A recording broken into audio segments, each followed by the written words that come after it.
Hello and welcome. This video is for those new to using FoxVox voice and key control with Falcon BMS, in which I demonstrate how to get started for the first time.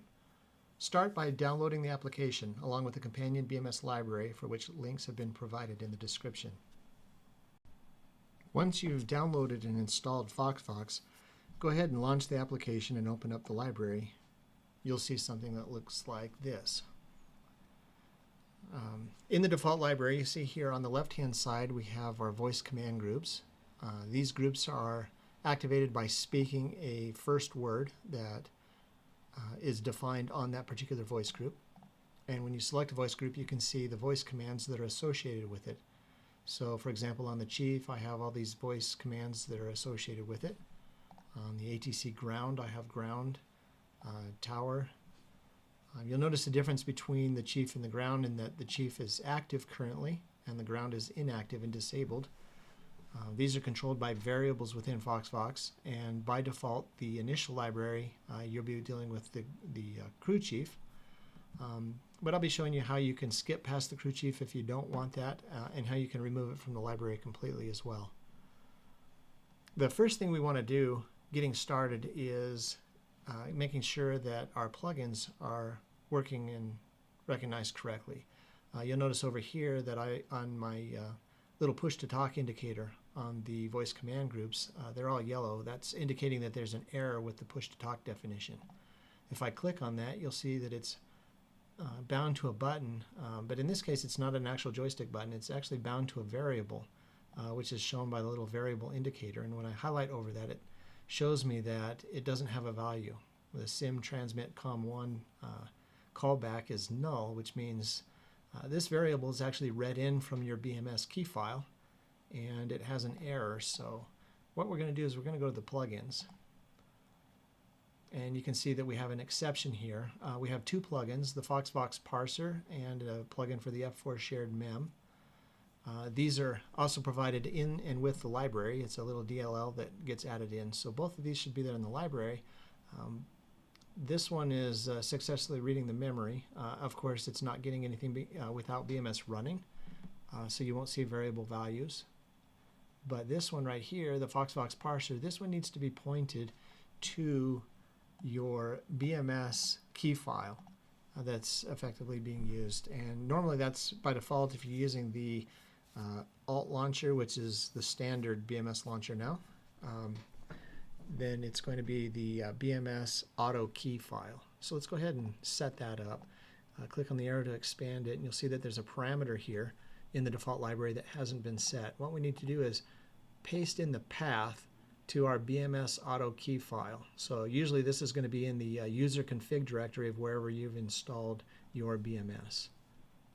Okay, once you've set up that path, which you can come into the controller, you can go ahead and turn on that plugin. Let's see.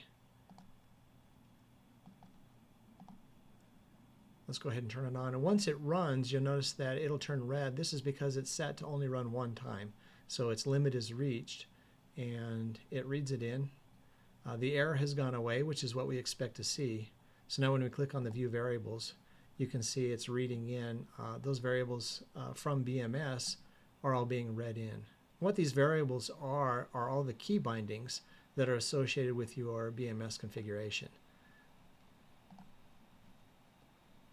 So once you've done that, you got your configuration set, you want to save that change, and you'll notice that your push to talk, which is now bound to that BMS, which is your UHF comms button, and your VHF for some of them as well, the yellow should go away and they should just be white. And if you activate your switch on your joystick, you should see that the activation is effective associated with the button. So here you can see my UHF comms versus my VHF internal comms. VHF, of course, to talk with your flight crew, your wingman, your element, and your flight, and the UHF to talk with your support teams. So we also want to jump over quickly to the key command configuration and confirm a couple variables there that are associated with the crew chief. On the nose down, nose up roll left, right, yaw left, and raw right. And also in the brake movements, we have these associated to, if you've got toe brakes, to your toe brakes, and then to your rudder, and also to your joystick. So what you want to do is quickly check those and make sure that they're actuating correctly as well, to ensure that they've been bound and are reading from your BMS configuration file as well. So as long as those are actuating properly, then you're all good to go over there. Moving on, let's go ahead and jump back over to our voice control and to our default thing, and let's see about getting some of this going. One of the things that you want to look at are these two buttons up here. These two buttons right now have the FoxVox library disabled. Nothing's working, it's not recognizing my voice, and it's not recognizing key inputs or processing key inputs until you enable key recognition and or voice recognition as well. Again, for the sake of the virtual crew chief, both of these need to be on and to be operating in order for it to function properly. So once you've got it installed and set up, and you've checked to make sure your plugin is pointed to the right direction, let's go ahead and give it a test and make sure that the voice recognition is indeed working. So let's go ahead and turn that on.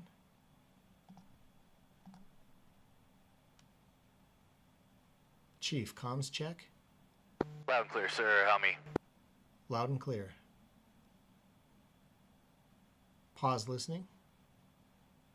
Okay, so you can see the pause listening has turned off the listening while I speak, and the chief was responding to my commands, so that's good. It looks like we've got everything linked up and working. So at this point, once you've got everything linked up and working, what you can do, there is a test window available as well, and you can click on that and get a listing of all the voice keys. That listing of all the voice keys, you can review that, and it'll have each command. So here's my chief command group, and it gives me all the words that I can use to get onto my chief command group. I have a say again, which is a default command. So if you're on the command group and the crew chief doesn't know what you said, he'll ask you to repeat yourself. And then you have your commands. So the how's chief, I can say doing, going, are you, and happening. So how's chief doing? How are you doing? What's happening, chief? All of those words would get me on to the how's chief going. We've got the loud and clear, in which case I can say loud, Lima Charlie, or 5, and then I can say clear, 5, Lima Charlie, and loud. And then I have to have a combination of both one of these words and one of these words.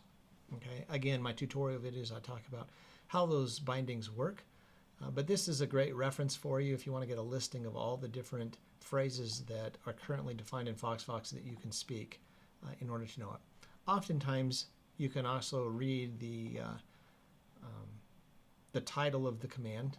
This is customizable. You can change titles to whatever you want to do, but they usually typically follow. So Chief Ready Start 2 is usually going to be what's necessary to engage in this. You don't even need the ready, but this is usually how I speak it, and it makes it a little bit easier. If you one thing to note as well is I will mention about wildcards. If you have a wildcard defined by a command, that means it can come anywhere in the phrase as well. So chief doesn't have to be the first thing that I say. I can say chief cleared for bit, or I could say are we cleared for bit, chief? And he would then respond for that, or say our flight control is clear, chief. That would get us onto that command as well. So again, that can be tailored and customized to the way you want it. The default library has them all defined, and go ahead and practice with that. All right, let's just run through a couple quick tests to make sure it seems good. Resume listening. Resume listening. Chief, ready, start 2. Clear forward and aft. Ready for start 2. Good start down here, sir. 6 green. Okay, Chief, pull EPU safety pin. Yes, sir.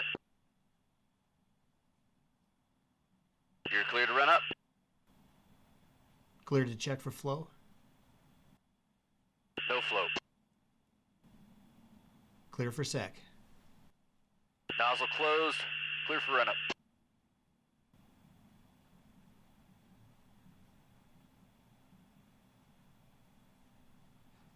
Sec check good. Yes, sir. Nozzle open. Speed brakes open. And closed. Okay, so what I wanted to show you there is when I'm interacting with the crew chief without BMS running, all of those responses and effects are running on timers.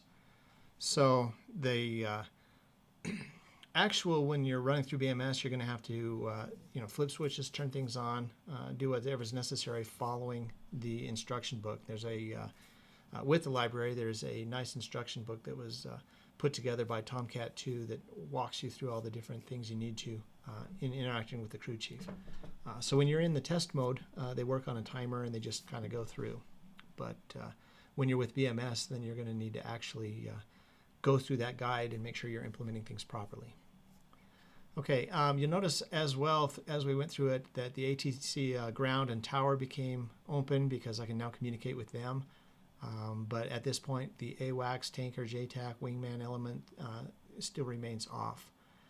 So once you get through the crew chief and go through all the different individual steps, when you finally clear him off, the last thing we'll do is it will disengage the crew chief and turn on all of the other auxiliary functions for the voice control.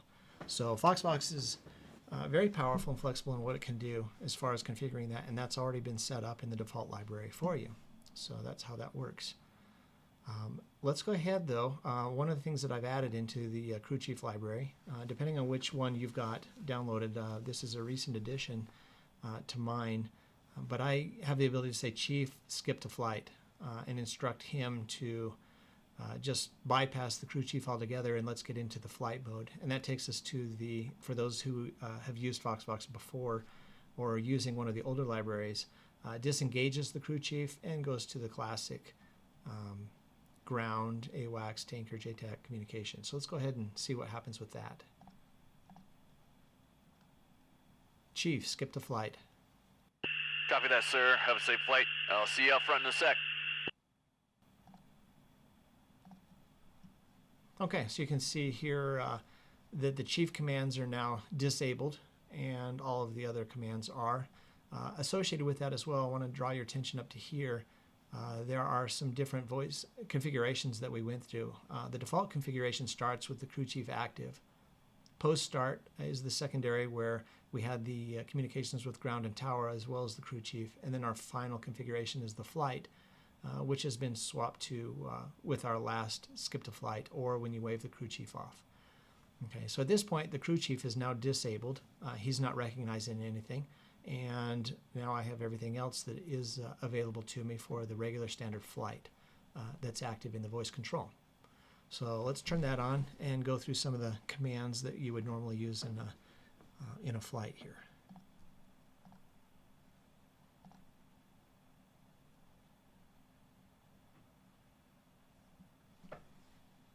Ground, Goblin 2, request taxi for departure. Pause listening. Okay, so you can see here that I activated my request taxi command, but the push to talk was preventing the request taxi for departure from executing. That's because I didn't engage my comm switch. So remember, the light has to be green in order for the ground to be active. So let's try that again with the UHF comms active.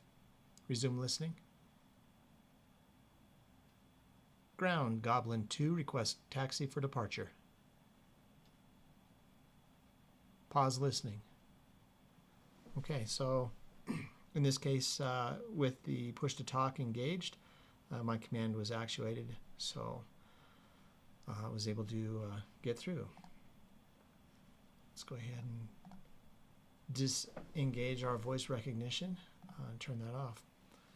So really that's all there is to getting started. It lets you start working with your voice commands and with the key commands. There's not a lot of configuration to set up. Like I said, once you get your plugin working and once you get your voice recognition working. I do want to mention a couple of other things. The microphone that your system is using or FoxVox is using has to be your microphone set up with your Windows, the default microphone. So whatever your current active default microphone is on your Windows Audio, that's the one that FoxVox is going to be using. So there's also additionally, let's jump over to the key commands, something else that I've added into my library, and that is the ability to bring up the cons menus by using a pinky shift control. So something that I wanted to be able to do is like the ATC menu, for example. If I want to pop up the menu in game rather than use voice control, I use a pinky shift with my UHF, and that's been defined here on the command. But let's just say that, and I've got my AWACS, Wingman, and other agencies menu all bound as well. Those are now part of the library. But let's just say you didn't want any of these commands in your library. All you got to do is just go ahead and delete any commands that you don't want. And then let's just say we don't want the crew chief. Let's strip the crew chief out of the existing library that we don't want either. We can do that. You just delete your crew chief, delete your chief unrecognized commands, and then you'll want to go into your configurations. Let's go ahead and delete the post start command. And let's take our flight command. We're going to copy these settings into our default and delete our flight. And jump over to our key configuration. Again, we've got those same settings over here, so we don't need the post start. So let's go ahead and delete that configuration. Let's go ahead and copy our flight into the current configuration and delete it. And we don't need any crew chief interactions here on the key command side as well, so we can delete that. You'll notice once there are no key combinations defined, I no longer have an option to enable those, so they're gone. And now I'm back to just a standard default library with no crew chief. So it's as easy as that. It's very simple to get things started. And if you don't like working with the crew chief or you don't want it, you can always remove it out of the library. So there's other things in here too. You've got some commands to control views, some game control commands for pause, freeze, restore a default config. That's a command we wouldn't need anymore because we don't have anything but a default config. We've deleted those. So again, once you've downloaded that library, it's up to you to customize and make it yours the way you want it. So if you don't want open and close commands, like for example, I can use my voice to open up the menus as well. I can turn on the spotlight, turn on lights, smoke, other things, reset track IR, engage the track IR. Other things can all be done. If any of those you don't want, you can easily just simply delete and remove them. And if you accidentally do something, yeah, you can actually just step your way all the way back through if you want until you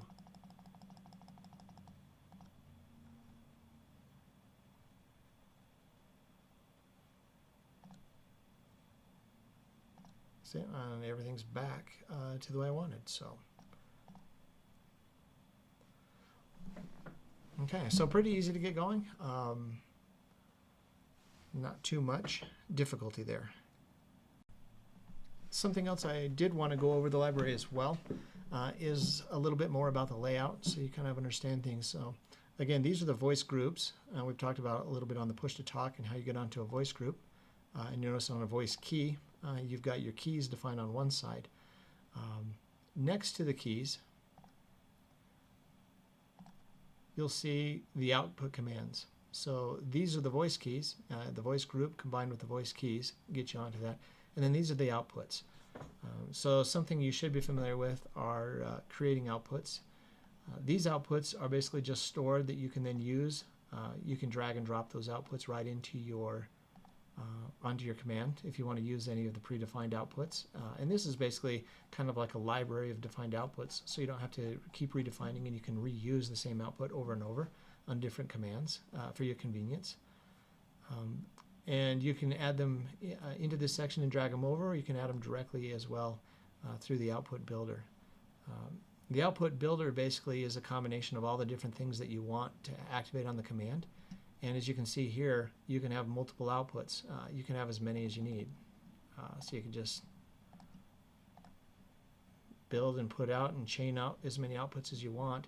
And on an individual output, you can do many things. So for example, if I wanted to type ABC, all of these will be inserted. And you can insert pauses. You might want to remember to turn off capture.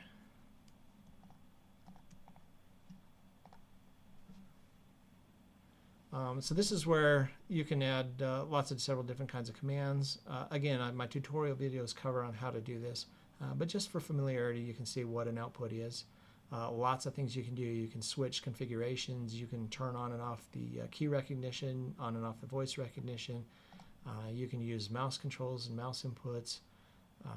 You can use another thing that FoxVox has enabled is an integration with VJoy. So if you've got virtual joysticks defined, you can use virtual joystick button inputs as well. That's actually really pretty cool, especially with BMS, because you can bind to a virtual joystick button and actually manually bind that in BMS using that button press through the launcher. Go ahead and bind that to a command and then have FoxVox output that virtual joy button command and bypass using keys altogether. You may, for those who have been around a while, understand about key confliction, and when you've got issues with keys conflicting in BMS, for example, when you're pressing buttons, you can get these conflicts. This bypasses that and allows it to be bound to a DirectX VJoy button through FoxVox rather than having to send a keyboard output into BMS. So a little bit of research to do on that if you're interested in it. That's something you can look into and play around with, but it's fully supported currently in FoxVox that a number of people are taking advantage of. So there's also variable outputs that can be defined. Again, variable outputs are usually defined based on plugins, but you can actually send your controller commands. The variable outputs currently, you can't emulate a joystick other than through the VJoy, but you can create variable VJoy conditions and things. So again, I've got tutorials that cover that and go through it. Text output is also available. So several different options and alternatives here. And I will point out as well, just so that you're aware, on an output, if you switch over, you can view variables and conditions, and on a particular output, you can have conditions and variables assigned, as well as how many times that are pressed. For example, on the ATC menu, to access this, you need to press the T button twice, and we have a run times of 2 to activate that. And you'll notice that as it goes up, we've got the same command for the ATC, but defined 3 times. It makes it a really easy way to define those. So as you become familiar with the software, you'll see that it's got a lot of optimizations and things that make it easy to do. The crew chief in particular takes advantage of that using conditions. You can set up conditions whether or not a command can execute based on variables that you define. And also, for example, on your outputs, you can set up conditions and variables that change. So the crew chief takes advantage of these conditions and variables, and that's what's causing all those nice, cool, dynamic things to change with the crew chief. So take a look at it, and again, it's a research project. Go through some of those other tutorial videos and find out all the different things FoxVox can do. Something else that's really cool that you can do with FoxVox, like I said, is key binding, but it's not limited to just the voice control. You can do double click, you can do press and hold, you can do repeats. Basically things that you can do with other software, like Joy to Key could do as well, you can do with FoxVox. So eliminates the need to use those in tandem. You can just use your voice and key control right here. Okay, so some other things to mention too, tips in troubleshooting. Some people have talked about having the buttons on the ground. For example, when you've got the ATC menu, you have to press 8 times the T button in order to get through, having some of those dropped. Sometimes FoxVox sends those key commands so fast that depending on the computer that's running it and on the BMS configuration, if those are getting dropped or you have a problem, be aware of the settings button for the FoxVox library that's located up next to the plugins. Click on that. You can see a number of different settings. If you put your mouse and hover over a number of the settings, it'll give you additional information about what that setting does. But one of the things you can do, for example, is set a key delay. Milliseconds elapse between key presses by default. So if the keys are going too fast and streaming into the app and it's missing them, you can set a global delay of 10 milliseconds, for example, that will fix that problem. You can set a global push-to-talk that makes sure that you have to push that for anyone that doesn't have a local push-to-talk defined, that the library won't be engaged unless that global push-to-talk is pressed. A lot of different settings, a lot of different features. Again, go through those tutorials, but be aware that they are existent in the library as well. So for an introductory video, at least this should show you how to get started, how to get it set up, how to get your plugin mapped to the BMS key configuration, a little bit about what it can do. But once it's running, at that point, it's experimentation up to you. So thanks for watching and happy flights.